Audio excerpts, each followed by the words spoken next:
don't want a bunch of hoo-ha. Happy birthday to me! Or maybe you. It could be your birthday today. Welcome to my 53rd birthday. My name is Laurie and I am in Kamloops, British Columbia. Very cool. I am giving myself a birthday gift of horses. A pack of wild horses. I'm going to be volunteering at a horse therapy camp for 3 months here in Kamloops, and it's always been my dream to spend more time with horses, and I always thought that it was sort of beyond my reach because number one, I'm over 50, number two, I can't afford a horse, I don't know anything about horses, and number three, my lifestyle just didn't seem to suit it. Coincidentally, on my birthday week, I'm actually starting to work in both therapy to help people with disabilities on horses, kind of a combination of my skills and my dreams. What better time, place, and situation than to share 7 best and worst ways to spend a birthday. There's sort of a flip side to every best, just like with life. So my first tip, let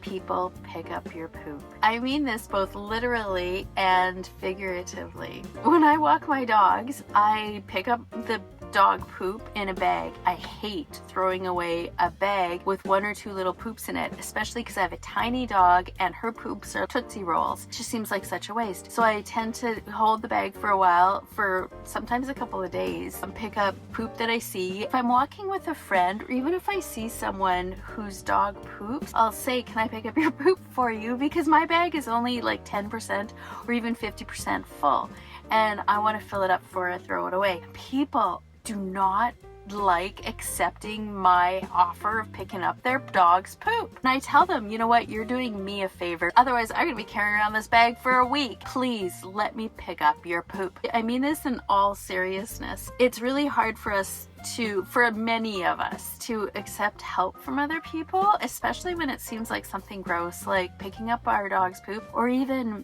wiping our own bottom. Now that I'm in my 50s, I can see the day coming. People are gonna have to be wiping my bottom and changing my diapers. That's just sort of the way of life. The sooner that we get used to letting others pick up our dog's poop or help us in any way, giving us a gift, taking us out for our birthday dinner, giving us a cruise for our birthday, very cool. Whatever thing that people want to give you, know that they're doing it because of love. Let people love you on your birthday in ways that are meaningful to them, even if it means setting aside your own pride and eating a little bit of humble birthday cake. It's a gift. It requires nothing in return. All you have to do is enjoy it. We often feel indebted to the person. That's the worst. The best is just acceptance with joy, gratitude, the knowledge that maybe one day you're going to return the favor for someone else on whether or not it's their birthday. My second tip involves my best birthday. I invited 7 or 8 friends. We went out to this Korean restaurant, and I think it was a hot pot Korean barbecue. I had picked a special gift for every person there, and I wrapped it. I told them I didn't want gifts because I don't want stuff, don't want a bunch of hoo-ha. I was decluttering my life, decluttering my home at that time, and I knew that some of the stuff that I was getting rid of, like books, gift cards for places like the Gap that I'd never shop at, I wrapped it and I gave it to an appropriate, like someone who I thought would really appreciate it or like it, or someone that I knew would re-gift it to someone else. I had the best birthday dinner. Very cool.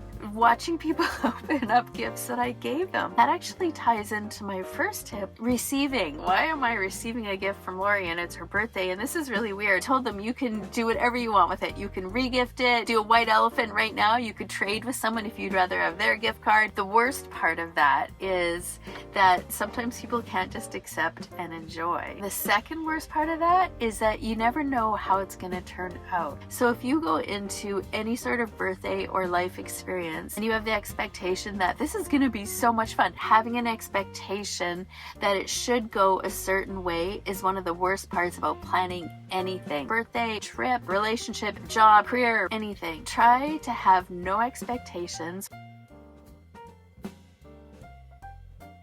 Third best tip for experiencing or celebrating a birthday, really start paying attention to your inner compulsions and what you want to do. I've never owned a camper van. I've never even liked camping, but this really was just an inner knowing that I had to do. Follow that little, I think I might like that, but I have no evidence to support whether or not I'd like it. Do it. Try it. Coming through Kamloops, I've always felt this compulsion to be here. There's nothing immediate that draws me that is like, it's because of that. I'm volunteering at the only PATH certified organization in Canada, and they're based here in Kamloops. And I did not know that until I had to start their volunteer training online. Very cool. The horses, the camper van, which I'm in now, which I'll be living in while I'm volunteering. I guess that's 3 compulsions that all sort of gel together. Very cool. The worst thing you can do on your birthday is not just to ignore those inner compulsions or think that they're stupid, which I did a lot. People would ask me, well, why do you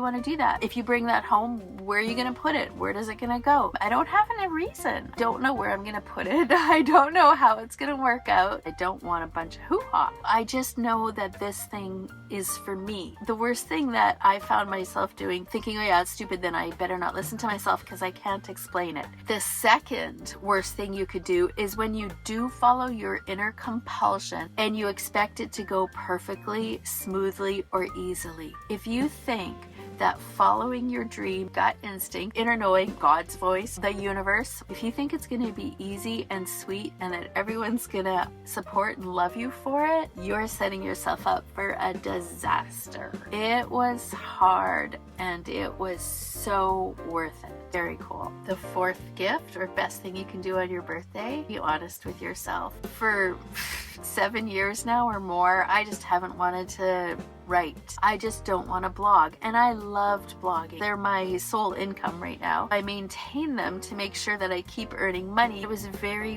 very hard for me to say that, to admit it. Partly because I knew there was no other job that I wanted. I don't want to go be a social worker even though I went and got a master of social work. I don't want to be a teacher even though I have a teaching degree. I kind of feel like I've been going around in circles, and I felt like I had to stick with the blogging. It was the only thing that I did really well for a really long time. And it is a gift to myself to just be honest and say, you know what, I'm not going to do that anymore. It's just not for me. The worst part of that, people aren't necessarily going to approve or accept it, but the gift you give yourself is being honest and waiting and welcoming the new thing, and not to expect it to come immediately into your life. So you may circle around it. I just circle around like water around a drain till I found it. And sometimes that's the way it is with our lives. We eventually get closer and closer and find it. Sometimes it's a straight arrow. Boom, you've got the gift and that's it. Very cool. Other times it takes time. Oh, the 5th gift, the worst thing and the best thing you could do, it's the hardest. Get called out for something. Can you imagine if you went to your friends and family and said, I want to face my biggest weakness, the hardest thing that you find about me, or what you think my biggest struggle is, and I want to know it so that I can face it and be honest and grow and learn from it. Whew. Or you could get called out by somebody like I did in Merit a couple days ago. I got called out for something that I'm not ready to talk about, and I don't want a bunch of hoo-ha, but I will, because I tend to talk about things that are really hard and painful. They can't be a fresh wound, which this still is. If you can get called out by something or by someone for something you kind of know that you're doing wrong, but you kind of think you're going to sneak your way through it. Speeding. When I get speeding tickets, I try not to resent it. $300 ticket from Manitoba. I deserve it. I should pay it. When you get called out, instead of getting mad and fighting if you're cheating and they accuse you or ask if you are and you say no, that's one of the worst things you can do to yourself. Give yourself the gift of hearing what somebody is trying to tell you and taking it not necessarily as gospel truth. Because if you know for sure you're not cheating or speeding and then people accuse you of it, they're wrong, and then you're not getting called out. They're just wrong. Actually, even worse than getting called out is lying and saying, you know what, I wasn't speeding, or I wasn't cheating, or I wasn't doing that thing in Merit that I got called out on. Whoa. It's like dragging a tree trunk behind you, like a dead old tree uphill in the desert. It'll kill you. It'll kill you. If somebody's telling you something that you know deep down is true. Take it. Do it for yourself for your birthday. It's one of the worst things you'll ever do, and it's also the biggest gift that you could give yourself and the other person. Very cool. Okay, 6 is a good one. My 6th best way to spend a birthday, to savor a transcendent moment. Have you ever had an experience with someone or something that you could call an angel? You really thought that it was like a guardian angel or some other type of God experience? And I was swinging really little, about 6 or 7 years old. There was a boy swinging beside me, and he was this Asian kid. Older than I was, like preteen or teenager. He was so nice, kind, loving. He shone love, his spirit. And I don't know who he was. I never saw him before. I've never seen him since. I always thought he was an angel, but I never could admit it to myself. As I get older, I think back on that moment with that boy. I actually start letting myself think he was an angel who came to encourage me. Very cool. I did have a schizophrenic mom, and I grew up in foster homes and going to food banks. He was an actual angel who came to give me some encouragement and love. So as a gift to yourself, I encourage you to look back on those moments, whether it was on a mountaintop or by the ocean, forest, at home, or with friends, whatever the experience is, savor it. Go back to it often and let yourself believe in magic or angels or God or heaven. Let yourself believe like a child. So the worst thing is to tamp down and kill the little boy or the little girl inside of you who wants to believe. The 7th way to celebrate your birthday. Go to a magic show, the ice capades, roller skating. Do something that you did when you were a kid and that you used to love.